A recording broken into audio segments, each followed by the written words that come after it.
I'm doing.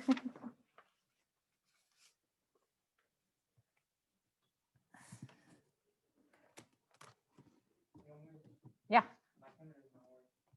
What is it? Okay. Well, I can see you with my own eyes, so.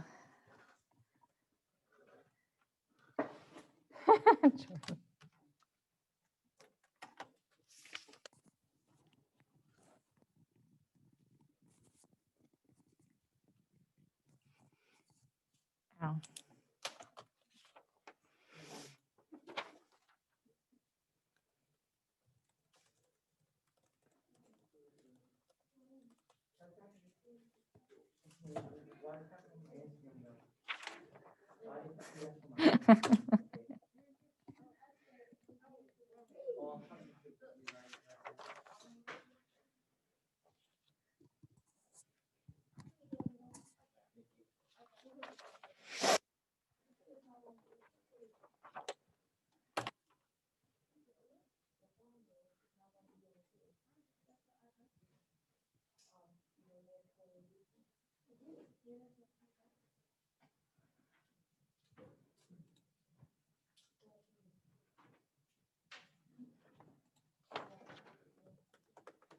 One, two,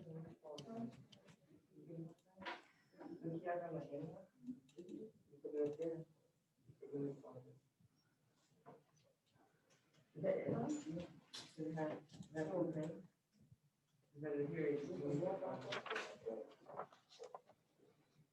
7. Okay.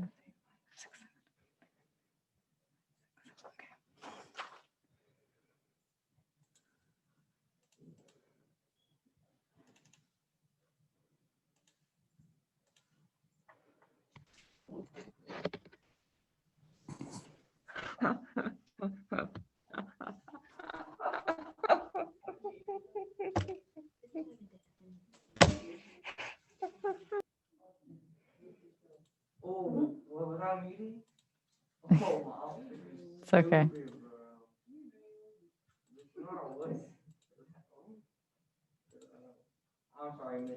It's okay. I was like, I can hear that twice and it sounds very strange.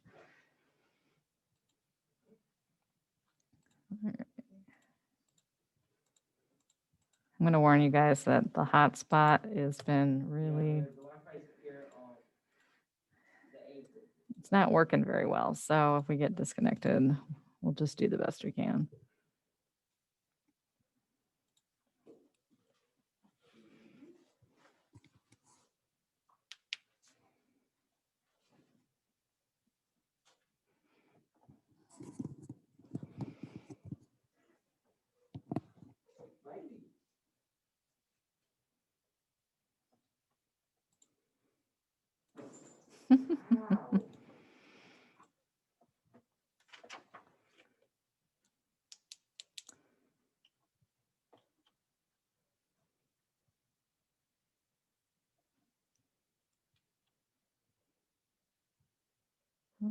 Let's see.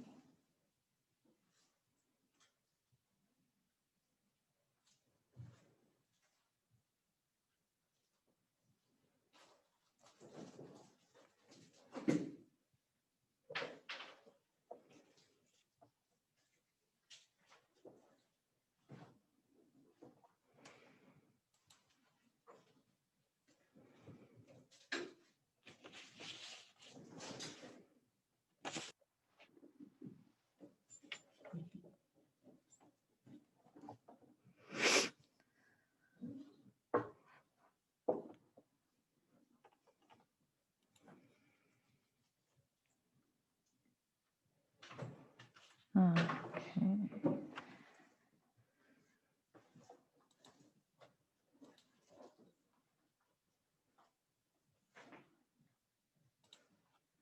Oh, that's going to be interesting.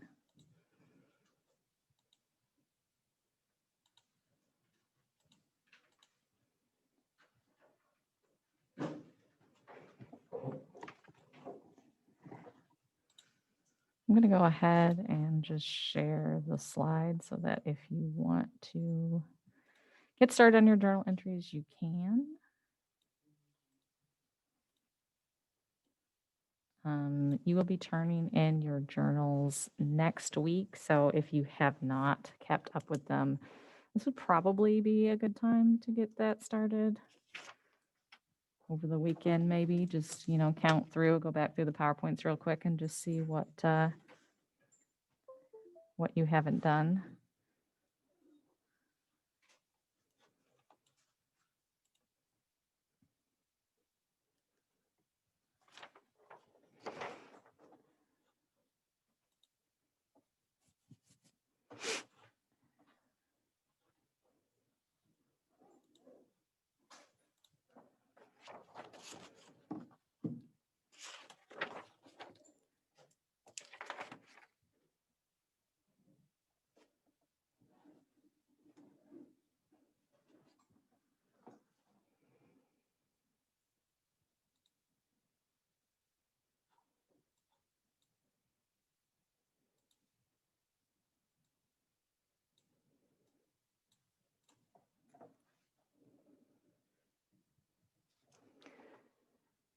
We're going to wait just a couple more minutes to see if we pick up some more people because we still have about half of the class missing. So those of you who aren't on campus, if you can turn on your cameras real quick, just so I can verify that you are actually in front of the computer, that would be great.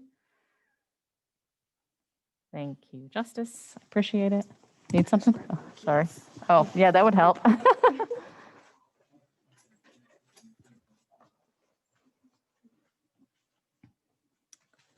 Thank you, Victoria.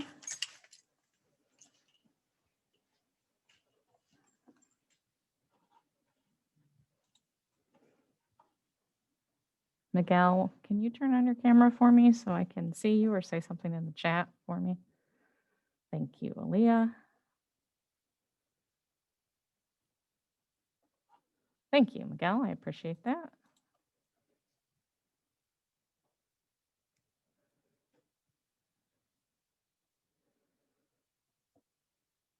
Hello, everyone who's joining us. I'm trying to keep track with attendance here.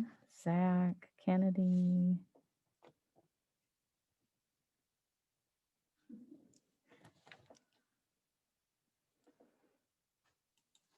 Delilah's here. You can do your do now, yeah. Go. Just hang out. So we'll wait just a couple more minutes and then we're going to go ahead and get started. I'm trying to see who we're missing that we usually have. Fabian.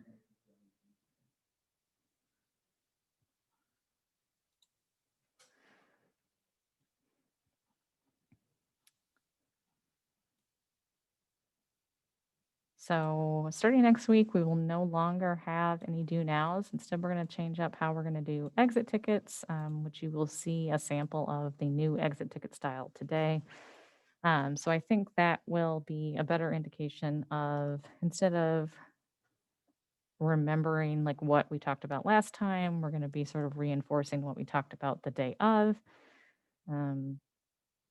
So hopefully you will not continue to sort of forget the things that we talked about in the previous class, because you need to be able to sort of link all of these things together in order to sort of understand how one time period leads to another and so on and so forth, right?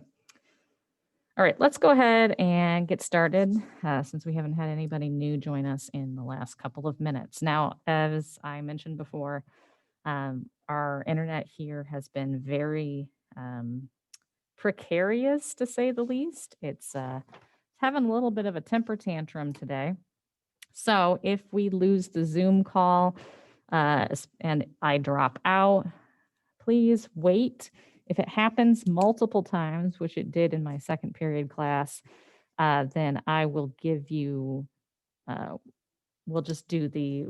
give you the assignment and you'll have the rest of the time to work on that, because you will have an assignment due at the end of the class. Okay, so today we're in Spain. We're talking about the Spanish Golden Age, which is a period of time approximately 1580 to 1680. So It's around 100 years, give or take.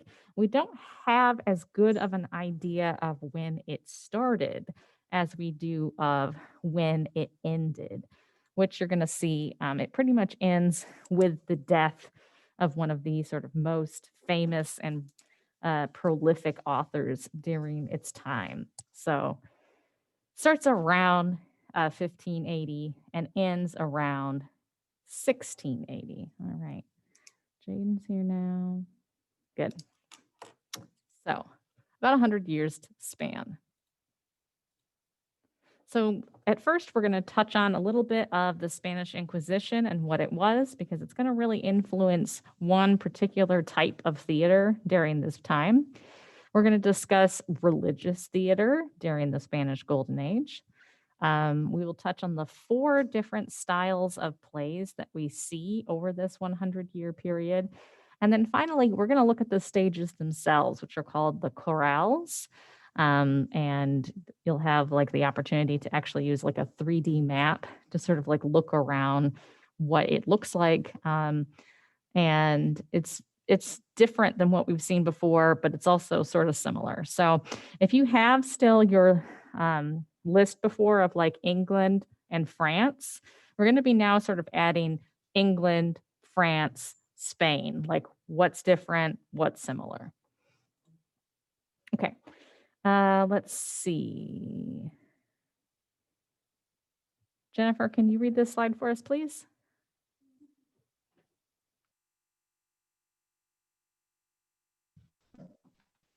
The Spanish Inquisition? Inquisition, yep. Prosecution and execution of the Moor and Jewish population of Spain conducted by the Catholic Church. People were ordered to convert or leave. Yeah, so the Catholic Church sort of starts going through Spain, and they're looking for pretty much anybody who isn't Catholic. If they suspected that you were Jewish, if you were obviously a Moor, they would prosecute you, literally have like court trials that you were pretty much doomed to fail, right? A lot of people were executed. If you were lucky, instead of being executed, you would be just driven out of the country, right? But that sort of gives you an idea of how powerful the Catholic Church is during this time, right? They're not powerful, just like when we talked in France about how they were like censoring things. They're powerful in the sense that they are literally granted the ability to hold these trials and kill people as they wanted to. Okay. So a pretty strong, a stronghold for the Catholic Church during this time. Okay, so here's some comparisons. So in Spain, we're talking about the Catholic Church. In England, during Elizabethan England, right, we were talking about the Anglican Church or the Church of England. Does anybody remember what church we'll be talking about when we were looking at France?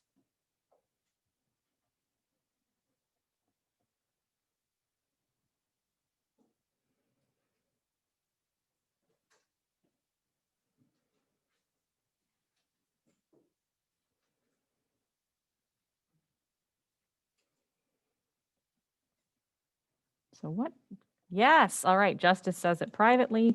The Catholic Church. Okay. So it's the same church as it is in Spain, but they're going about things a much different way. Now, religious theater. In Spain, we have religious theater actually encouraged by the church. Playwrights are going to be writing both religious and secular plays. In Elizabethan England, right, as you probably recall, there's a ban actually on having religious figures on stage, right? What about France? What did we see when we looked at France, when we looked at like Moliere?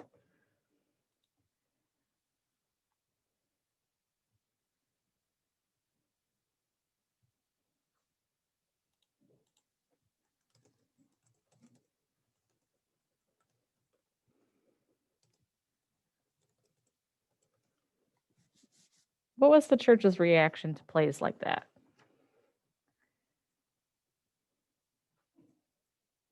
Plays like Tartuffe.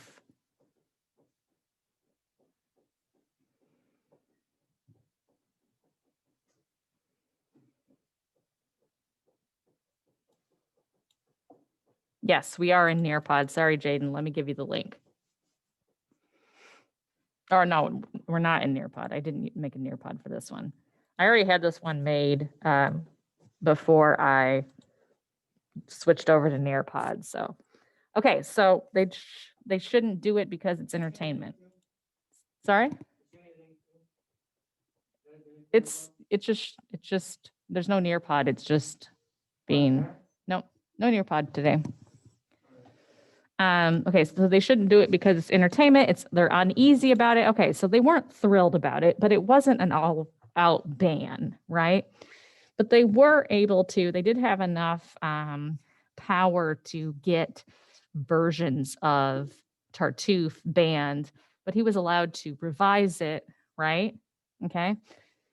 So they had a lot of power, but they didn't have so much that like the king, right, ends up like basically telling the Catholic Church, like, "Hey, listen, like your opinion is interesting, but Moliere is going to get like he's going to be buried in a church, like in a church graveyard, right?" So France is kind of in the middle.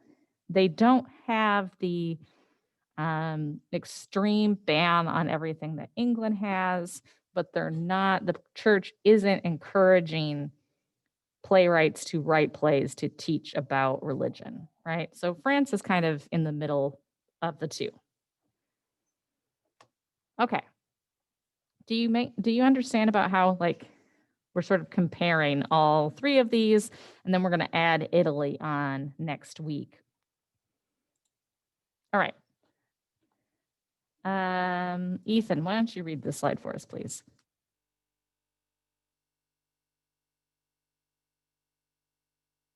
He froze. Okay.